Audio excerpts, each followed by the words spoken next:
Greetings, R. Frederick Riddle, and welcome to Christian News and Views. This is episode 101, and we are titling this Cops and ICE. And it's actually a local thing, but it's actually also a national thing. And it sort of gives you an insight of what's going across the nation right now. It's entitled, in the paper here, is like, Heat is On, Cops may team up with ICE, right here. And it says here, department would be first municipality and region to team up with federal force. So this is an interesting thing that I think it's probably long overdue, but we just want to cover it real quick today. So I'll read parts of it and then I'll comment on it.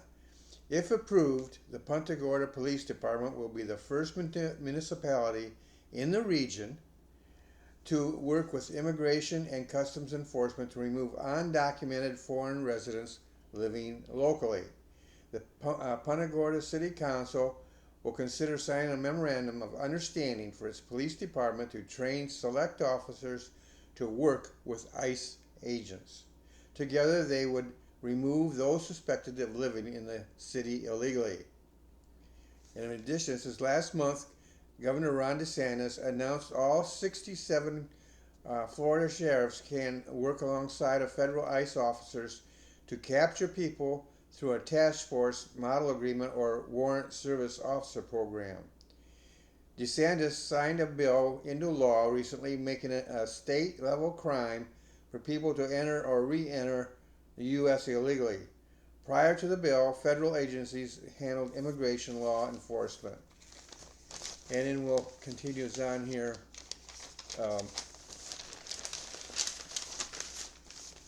Says the task force model serves as a force multiplier for law enforcement agencies to enforce limited immigration authority with ICE oversight during their routine police duties.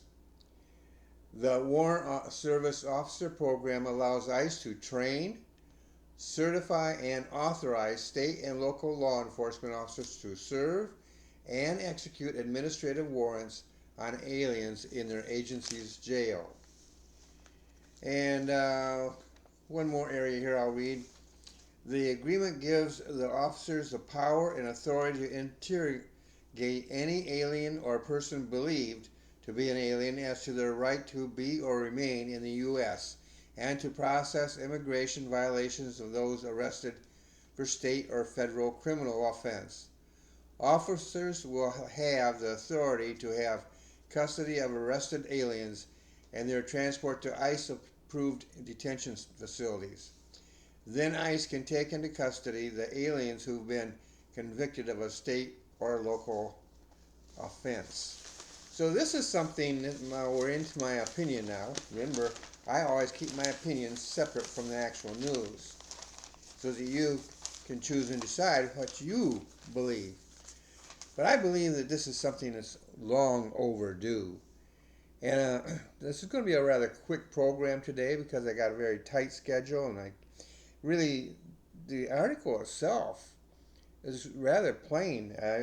It's basically a local article, but you might be seeing them all across the nation because states and local police departments are getting involved.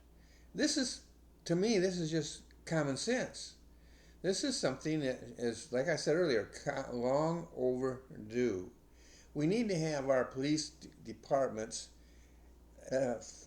local, state, and federal, be able to work together for the common good, for the enforcement of necessary laws, sad laws. It's really a sad situation that we have to do this.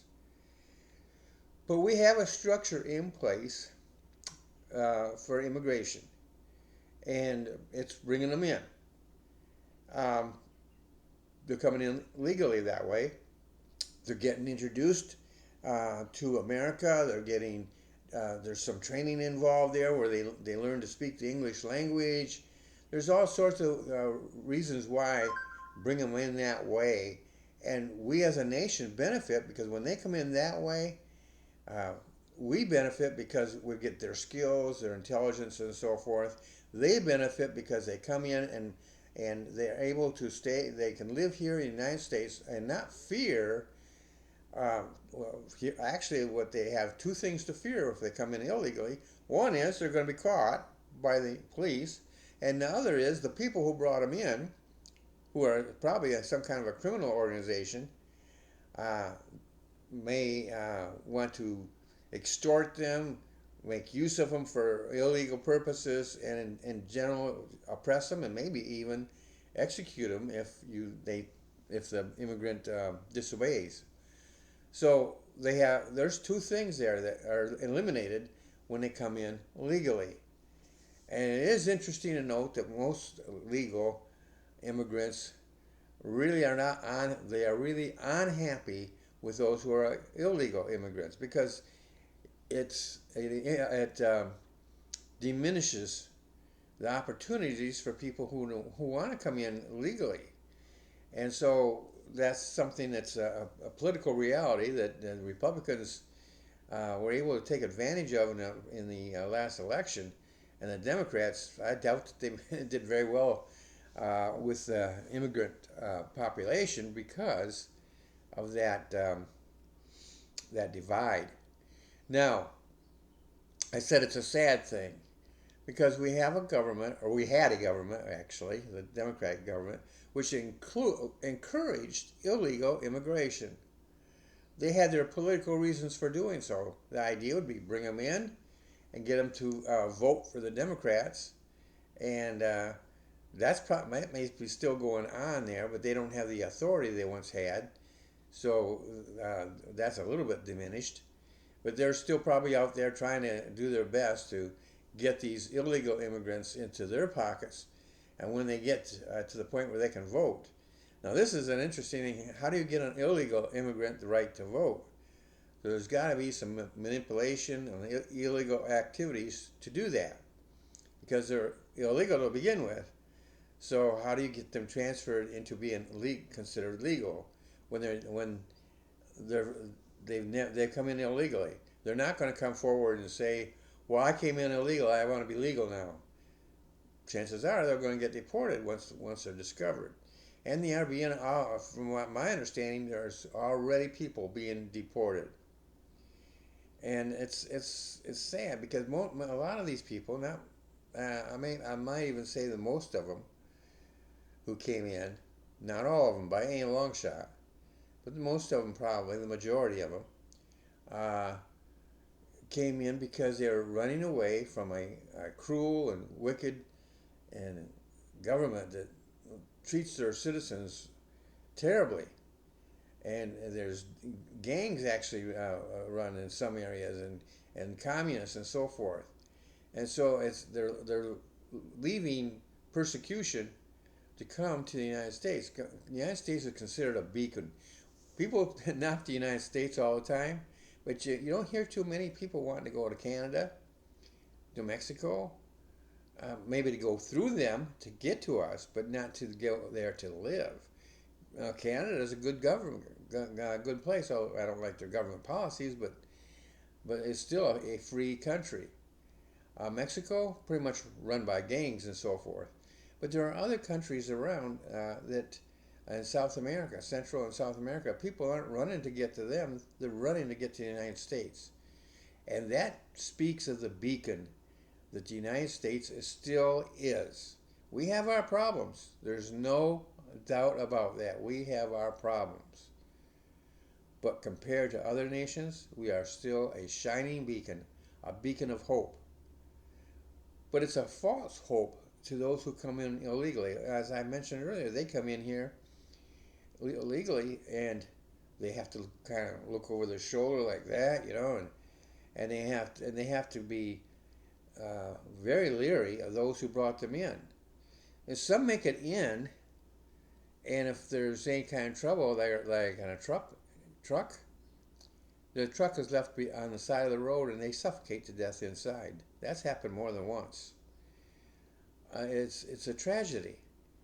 We have people, and I wonder if we should even classify them as people. They're more like monsters, but they are people, and they abuse, they take advantage of unfortunate people who are simply trying to stay alive, to get away from the persecution and the terror and things of this nature. On top of that, you have the criminal element that comes in, drug smugglers. And something, by the way, there's one area of abusing innocent people. They force them to be what they call mules, carrying drugs in, sometimes inside their bodies, which if it bursts while it's inside their body, my understanding, can cause their death. And so it's a terrible situation that needed to be stopped. And here's the good news. Since Trump got in, the numbers that they were saying beforehand, you could not ever get this under control. It's out of control. Millions were coming across the border. But since Trump came in and took over the presidency, we're only like 2 months into his presidency and it's already down to 0. That's amazing. He went in there, he sent the troops in, and they're stopping them from coming in. Some are staying in Mexico, and that becomes Mexico's problem, but it stopped it. Now that's on the Mexican border. I don't think it was ever really high on the Canadian border. We have the longest, my understanding, between us and Canada, we have the longest unfenced, unguarded, really, border in the world. And so it's easy to come across, but it's in that sense. But Canada doesn't want it either. And so they take measures on their own side to watch for people coming into their country illegally. And so there is that, and also there's pressure by the Trump administration on them, what there is of illegal immigration, that they clamp down on it. And so his administration has done an amazing job in 2 months' time. And he's not getting the credit for it from the media. Now, conservative media, yes. But the liberal media, which is the dominant media, no. So this has been what's going on here now is like I said, well overdue. But they're already moving. They passed the law. They've got actually there's been some presidential decrees here involved. And you have states. I believe that Florida is just one of those states. We have a governor who's very proactive, and so he got on the case right away, and now we have a system in place and police departments signing on. And I believe it's going to be far more than what has already done it. Some of them have to study it out, see how it's going to work, and how to blend it into their particular policing, the way they do things. Another sad story is called sanctuary cities, which is all across the United States, but primarily the ones you hear about the most are the ones in California, but even in, I think, New York City considers itself a sanctuary city. And that's a tragedy. And it's a tragedy for the people who are the immigrants, the illegal immigrants, because that, again, it creates a false hope for them. Just because it's a sanctuary city doesn't really protect them. And now, if the state of New York may not cooperate with the federal government, and if they don't cooperate, the city of New York probably is not going to cooperate. But ICE is still ICE, and they can go in there, and they have the authority of the federal government behind them. And sanctuary cities is a concept that I've so far, to my knowledge, there's no legal justification that they can cite. There's the Supreme Court, I don't think, has ruled on that yet, but it's even the liberals on that court, I don't think they are in favor of this sanctuary city movement. Because what that does, when you carry it out to the full extent, is not just immigration. Now it takes place, and people are free to come in. They go in there, and they may be criminal elements, and they can go in there and commit crimes. And if I was a police chief in New York City, I'd be pulling my hair out, except that I don't have a whole lot to pull out, do I? But uh, it's a sad thing, and hopefully this will be the death knell for sanctuary cities. Should never have been done in the first place. I wouldn't even call it misplaced liberalism. I wouldn't justify it that way. It was absolutely wrong. It was wicked and cruel, not only to the immigrants, but to the victims of the criminal elements. They come in, they rob, they rape, and they kill. And so this is something that's long overdue, and I myself am glad to see it. And I look forward to hearing some good news coming out of that. In the meantime, they have the illegals who are here, and I don't know if they're going to come up with some kind of plan to be able to get rid of all the illegals. Might be a little bit big, even for our government. It's been going on for so long, and the millions, like I said, millions have been coming in. But they're doing something, and we'll just have to watch and see how that works out. Personally, I am praying that they will find a way to, maybe they can go in and put them in not a holding tank per se, but they go in and they find people who actually come in and they go to work and they're providing for their families. Maybe there is a way for them to come in. But see, in my thinking, those who come in legally deserve to be the first in line. They deserve to be ahead of everybody else. So the government, I feel, they has to deal with them first, taking care of them, and then, as they are able, maybe do something for the illegals who actually turn out to be good citizens. That's going to be a very narrow aisle to walk. Don't know if it's possible. Of course, we'll probably get involved in it. So again, I don't know how possible that is. You may just have to deport everybody and then say, get in line, and we'll take you as you come. It's got about time, folks. It just needed to be done. And yes, there's going to be some pain caused, but it's not the government's fault, the present government's fault. It's the old government's fault. They're the ones who encouraged it, and now we have a mess. And